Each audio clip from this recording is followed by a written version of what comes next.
people are going to turn out of your presentation. They're just going to tune out after 10 minutes of a presentation. 40, the average number of words on a PowerPoint slide. 40 words.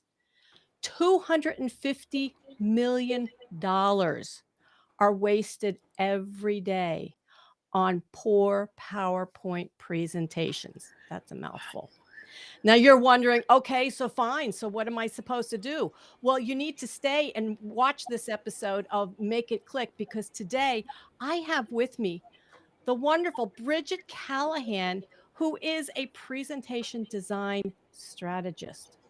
She has given me so much great information. I'll share a little bit at the end.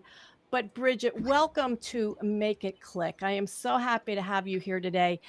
This topic of slides, we probably could go on for hours, but we don't have hours. Last week I was in a group conversation, and the topic of slides or no slides came up. Now, this was something online, and some people felt that if you do a presentation online, you shouldn't have slides or very minimal. We didn't even really talk about offline, in person. What are you seeing is the norm out there right now for whether speakers are using slides, and if they are, like, how many? Is it the full presentation? So what are you seeing? I'm not seeing much different from live events versus the Zoom events, even though I think there's more meetings now, and the benefit of having Zoom and being able, to use slides to keep you on track and to help those visual learners. It's definitely a benefit there. But what I'm seeing is a lot of times people hide behind their slides. Like, I've got to give a talk, I'm nervous, I'll just put up slides. And they got their little picture in the corner. But they get, it's like a security blanket. And you know what? The audience knows that. So I tell people, slides are great, especially when they're really well curated and they match your expertise as far as the quality goes. But they're incongruent if you're not practicing your talk. You're not practicing where you're going to use the slides and stuff. So, I'm an advocate. I don't think everyone needs slides. It really kind of depends on your subject and the concepts you might be conveying. That slide might help bring someone closer to an understanding of what you're conveying. Also, too, I like slides, and I liken slides to when we were little kids and our parents would read us a book. And we loved it because, first of all, we didn't have to go to sleep yet. And then second, we can't read, so they're reading to us. And third, we get to see the pictures. Like, show me the picture. We tie that visual image to the story, and we remember so much more. It's kind of like if you go to the Hollywood movie and shut your eyes and watch the whole thing, or you're just listening. Without the imagery, it's just not as impactful. So it's okay not to use slides. Don't use slides to hide behind, and don't use them as your cheat notes. There is a way to use them as cheat notes, but it doesn't look like that to your audience. So I hope that helps. Yes, it does. When you say about using them as your cheat notes, short little story here. One time I connected with somebody. They wanted to have an online chat, get to know each other. And we get on Zoom, and, she's asking me about what I do and everything, and talking everything. And then she's like, well, I'd like to share a little bit about what I do. And then she shares her screen and she gives me a presentation. And I was like, whoa, wait a minute. Afterwards, she wanted feedback and whatnot, if the information was good or not. I was like, wait a minute, this was a get to know you call. I wasn't expecting a presentation. And she worked with somebody on that. And I was like, if you're out presenting somewhere, you're at an event, fine. But on these types of calls, I said, and I told her too, I said, you can keep them in the background if you need them. Keep them in the background, but I, or whoever you're talking to, does not need to see them. I was just like, whoa, that was the first time that ever. And to think that somebody worked with her and promoted, that's how you should have a chat. I'm like, wow. Well, and again, I think it's someone who said, not the person that helped her, but she was like, I need slides. Can you help me with slides? And she reached out to someone that could do the slides, but they don't really understand the workings of slides in the brain and how it works. And so Mhm. it's kind of a lower level of help. And yeah, I think in a get to know you call, I mean, I might be an exception because in a get to know you call, they really depends on the before and afters. And so, can I see a couple before and afters? Absolutely. And I'd pull up the slides, right? Oh, But sure. Yeah. but I've been on a lot of podcasts. We don't have slides in a podcast. We're just talking, and it's actually easy for me to kind of describe verbally what a bad slide looks like, because everyone has a visual of that. And then what does a slide look like that's not boring? And so, yeah, slides can get in the way of the intimacy, but Mhm. when it really depends on the concepts and stuff of what are you saying. And if you're telling a story or series of stories and you have really high impact visuals like images, and I don't like cartoons or graphics much as I like actual photos, because when they're hearing themselves in what you're saying and you show a photo of someone like with their head in their hands, they're depressed or happy or they're like enlivened, they can imbue that emotion so much more than just you speaking. Yeah. So, Well, and that goes right along with everything that as business owners we're taught, in that getting the prospects to identify themselves, to be able to see mm, themselves in what you're offering and the benefit of it. So, yeah. And part of the hiding behind the slides and relying on the slides, I think, coming from my technical background and productivity, when I think part of the problem, though, too, is too many people are not well versed in how to flip back and forth from a mm, presentation to seeing themselves on the screen. They just want to click on share screen, go through their presentation. Okay, I'm done. Now I'll come back on screen. Whereas I'm a big proponent of practicing. If you've got a yeah, I Zoom mean, account, practice, yeah, with the I technology. do a lot of live events where I just do the tech. In fact, Mhm. I'm leaving for a week long event in 2 weeks. And it's a big event where they have like 5 PowerPoint operators for this huge event with multiple rooms. And my job is to make sure their slides hit the screen and there's nothing wrong technically. Their videos play, the clicker works, all that kind of stuff. And then we might have a producer that is telling the whoever's managing the screens to switch screen from slides to video, like if we're videotaping, so they can be big on the screen if it's a giant room. And so we practice the night before, we rehearse early in the morning. We're rehearsing over and over again our cues to make sure that it's smooth and it's seamless. And the audience doesn't really see anything other than it was a nice switch.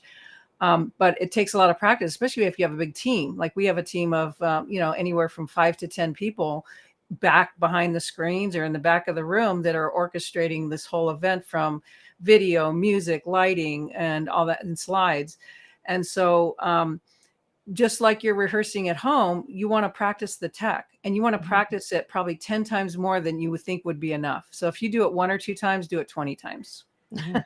Yeah, yeah, so true, so true. Now you had, mentioned a mistake that people make of hiding behind their slides.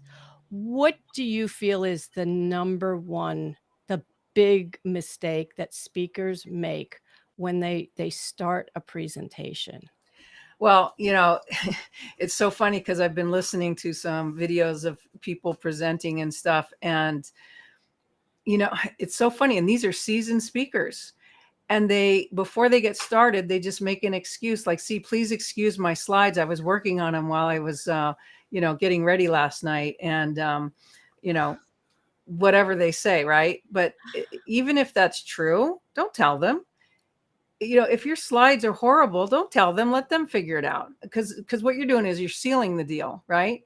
Yeah. And that just starts them off with, oh, I guess I shouldn't listen now.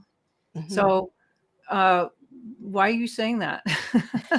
um, And if your slides are inferior and you're ashamed of them, reach out to me. Let me help you. I mean, because I'm all about going from slide shame to slide envy. And I've worked with speakers where they speak on a stage where there might be 10 other speakers for that day, and their slides would win the day, right? They would look totally different. They would look totally engaging, and other speakers would go, wow, those slides are amazing. So that's what I'm talking about, slide envy. Yeah. Well, and as a side note here, I would just like to share with you, Bridget, that I have listened to your instructions on how to make better slides, Mhm. and my own slides have gotten compliments. And also for Nice. a client of mine that I redid her slides this past year. She said she was getting compliments on her slides. Oh So my I gosh. thank you tremendously, Bridget. Just listening to, a few short lessons in some of the groups that we've been in, and it's like I'm soaking it up. So, okay, so Bridget just advised me to do. Okay, my slides are not perfect. Some of them do have too many words on, and I have to reduce that. But when people comment on my slides, it's like, yes, that I am so glad I have met you, Bridget. Um, how Thank you. so if somebody has some poorly designed slides, okay, how do they begin to improve upon that? Well, if they have poorly designed slides, most likely they designed them, or they directed someone else to design them, or they approved them. So the hardest thing to improve on poorly designed slides that you had a hand in it is to really divorce yourself from that and have an understanding of what makes a good slide. The reason when I speak and people get really wowed is because most people have never seen what a good slide looks like. And it's shocking. And I've spent 30 plus years working live events and seeing probably 95% of all the stuff that hits the screen is severely inferior. And these are corporations, okay? And the producer, we're all on headsets, and the producer's like groaning. He's like, oh my God, why do they have all those white backgrounds? Don't they know they're killing the audience? And all those bullets, man, bullets kill. What are they doing? And there are books out there. You can read about this. You can go online and read, kind of what makes a better slide. But I want to take it even further. I believe all slideshows should be like a Hollywood movie. And so then you ask, well, what does that look like? Well, think about it. When you go into the theater and you're going to watch a movie, you get excited because you've seen the trailers, you know a little bit about what it's about, and you're excited for the movie to start. What if when you presented and you brought your slides up, they did the same thing? Like everyone kind of moved a little forward on their seat, their ears opened up, their eyes were served up with, I call it eye candy, but it's just basically visuals that really speak to what's being said. And that experience is really noticed, and that creates this uber connection with the speaker and the audience that how else are you going to get that? Mm, yeah. No, that's wonderful. So what would you say are your top 3 tips to turn your audience, our listeners' audience, into raving fans? Well, number one is to don't design your slides on a white background. I tell people, says, if you want to put your audience to sleep, put all your slides on a white background. And they go, what? And the reason why is because when you open, PowerPoint's the most popular slide show, but I mean, Google Slides and the others, as soon as you open it, the first thing that opens up is a white background with black text. And so they assume, okay, this is the way to go. And I'm telling you, it's not. Again, you don't go to a Hollywood movie and see a bunch of text and white backgrounds, throughout the movie. So you're not familiar with it. But the next time you go look at someone's slides, you're going to listen to these distinctions and notice, oh my God, I never knew that before. I never knew I'd start tuning out the slides after about 10 minutes because my brain is overused from trying to conjugate the text on a white background. So that's number one. Number two is really be thoughtful about what are you serving up content wise for them to see that is coordinated with what you're saying. And, most people put the text on there and then they read it to them. And as an audience member, I feel like, well, don't they know I know how to read? The other thing is when you put all that text on there, we're compelled to read. So my saying to that is, if you're going to put all that text on the slide, then just walk off the stage and present your slides and tell them, I'm going to just let you read these, because they can't hear you as they're trying to read. And so when you're talking on top of them trying to read, it's an interruption, and that's a huge disconnect. So there's so many ways of design where you can have little bits of words, or a word here, a word there, that sparks their interest and keeps them engaged and keeps them listening. The other thing is, the slides I designed, if you weren't speaking to them, if you didn't have notes to them, they would have no idea what you're talking about. And when I look at a slide deck like that, I get really excited. Why? Because I need you to speak to them. So when I design a deck for a client, it's like, these are not the slides you hand out, because even though they saw your talk, they're not going to remember later on, what did you say to this slide? Okay, because it's only going to be a visual that supports what you're saying. So you create a different handout, and we call it a slide doc. And what's cool about that is it's a little more detailed. It could even be like a brochure or a one sheet with just a list of the main bullets or something. And you tell them before you even start presenting, hey, go ahead and take notes. That's cool. But I just want you to know, I'm going to give you a handout at the end that's going to give you all my slides and notes. So you don't have to worry about it. Okay. Just sit back and relax, enjoy, and see what you get out of this talk. When you do that, they take a deep breath. They don't have to be on edge. And now they get to listen really clearly. And I think, is that 2 or was that 3? I think we were at 3. Yeah. Okay. If you have more, please share.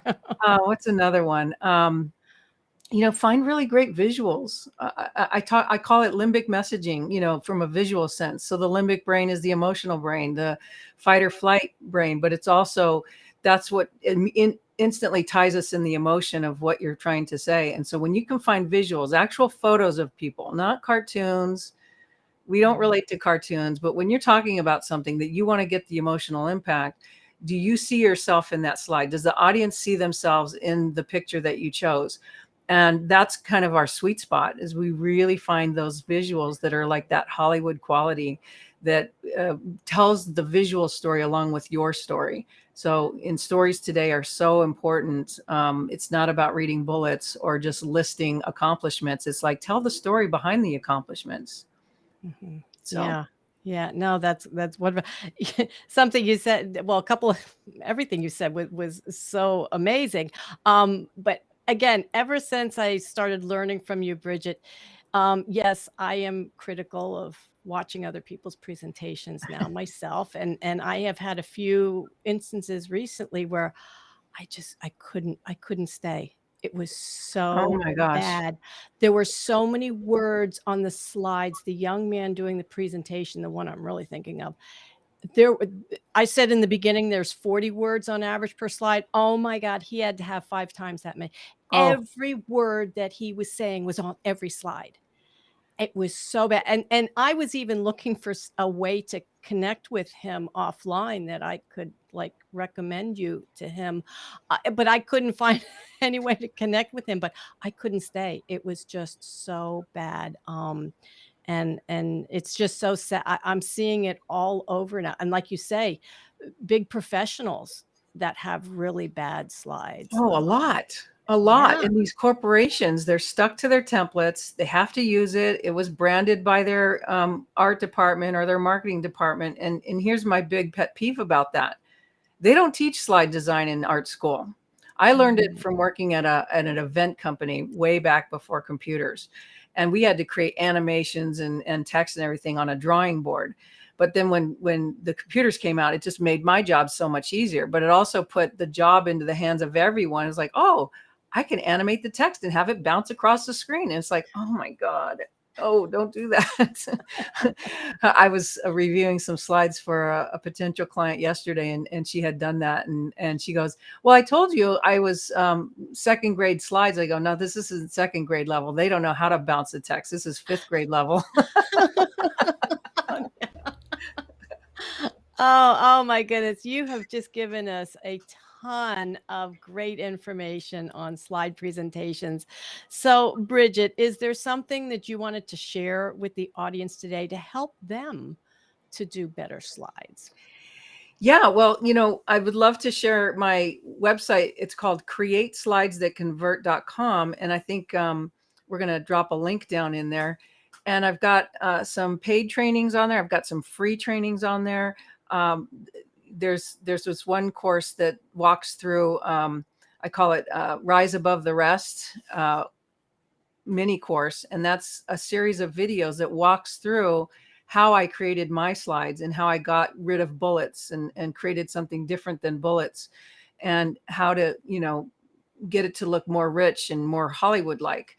I've also had my office hours that I would do monthly called Look Over My Shoulder as I fix your slides. And people come in, they bring their slides. I make changes right in front of everybody. And they're just like, oh my God, this is wow. And I've taken a break from that, but I'm probably going to reinstitute that in October. And love that. I mean, people would come every time and just get something new out of it. So I have recordings on the website from previous office hours as well, if you want to look at those. So Wow, to listen to you and all this information on communicating better, it just it reminds it's like music to my ears. It's like good music just makes you feel better. A mm, good looking presentation just makes you feel better. This has been yeah, wonderful. One last question, okay. Bridget, and I didn't bring this up before we chatted. Okay. But when you think about your own business, okay, Mhm. and the evolution, is there something that you can pinpoint that has just made a huge difference, that's made it click for you in your business? Maybe it was something you learned, or maybe it was a piece of technology, but it doesn't have to be technology, but something that you've done in your business that you're like, "Wow, this is what really made a difference and made it click for me." Well, I'm a nerd. I love tech, so I'm really good at tech and all that fun stuff. And I loved working live events, hanging with mostly guys and listening to their gibber on the headsets, and they're afraid they're going to offend me. I was like, you won't offend me. I had brothers, I can hang. But I think the number one thing that's really propelled my business and made my business so much better is hiring a coach. Mm. I have several coaches, and they range in from the business of graphic design to how to do sales better, how to do marketing better, how to put your programs together, like my trainings and stuff. And on top of slide design, I'm also a full-fledged graphic design company where we do websites, we do package design, and we do branding. And I'm in the middle of working on a package redesign for a client now, and I love it because um, package design is like timeless. When you go into the store, it's sitting on the shelf there, and it's not like swipe left, swipe right, and gone. It's not like a website. It's like something that sits on a shelf and has time for it. So it's a different level of design. Whereas slides, you get 3 seconds. And Mhm. so what are you putting on that slide that's distracting them from that 3 seconds of capturing the message that quickly? Wow, this has been, again, a ton of information on slides. I hope our listeners have taken a lot of notes on this one, and they do go to your website, Create Slides That Convert, and take you up on your courses. Thank you, Bridget, for being a guest today on Make It Click. Oh, you're welcome, Christine. So great to see